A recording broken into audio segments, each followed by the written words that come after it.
Hello everyone, আজকে আমি তোমাদের সাথে শেয়ার করব এঁচোড় চিংড়ি।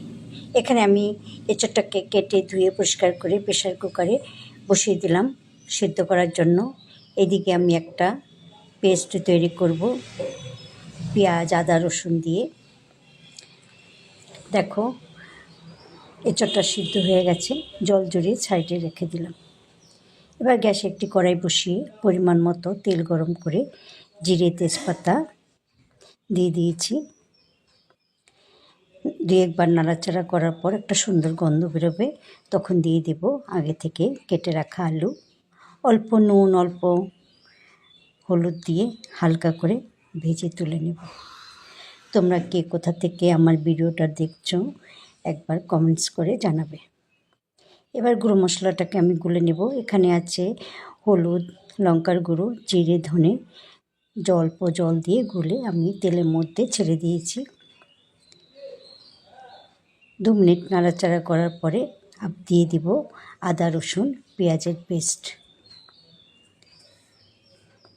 এবার 2-1 মিনিট ঝাড়টা ধুয়ে জলটা দিয়ে দিলাম।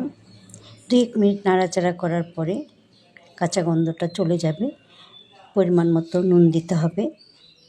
দিয়ে দিব আগে থেকে ধুয়ে কেটে পরিষ্কার করে রাখা চিংড়ি মাছ দিয়ে ভালো করে কষিয়ে নিতে হবে। কষানো হয়ে গেলে দিয়ে দিব আমি ভেজে রাখা আলু দিয়েও 2-3 বার নাড়াচাড়া করব 2-1 মিনিট। তারপর দিয়ে দিব আগে থেকে সিদ্ধ করে রেখেছিলাম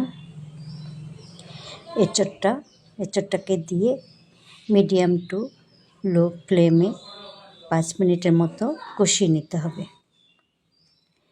ঢেকে কষাবো, মাঝে মাঝে নেড়ে নেড়ে দেখতে হবে কড়াইয়ের যেন না লেগে যায়, ওইভাবে 5 মিনিট কষাতে হবে। কড়াই থেকে যখন এঁচোড়টা ছেড়ে যাবে তখন ভাববে যে একদম কষানোটা ঠিকঠাক হয়ে গেছে। এবার দিয়ে দিতে হবে পরিমাণ মতো জলটা বেশি দিতে হবে না, অল্পই দিতে হবে। ঢেকে 15 মিনিট আমি রান্না করব। দেখো 15 মিনিট পর একদম রান্নাটা ঠিকঠাক হয়ে গেছে।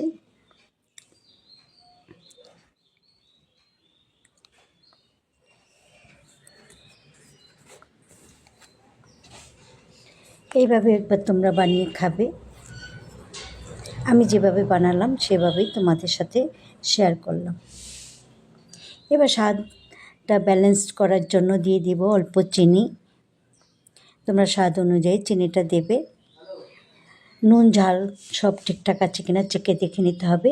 এবার দিয়ে দিতে হবে গুঁড়ো গরম মশলা 1 চামচ ঘি দিয়ে নাড়াচাড়া করে উপর থেকে ছড়িয়ে দিতে হবে ধনে পাতা কেউ যদি না চাও নাও দিতে পারো, দিলে একটু ভালোই লাগে।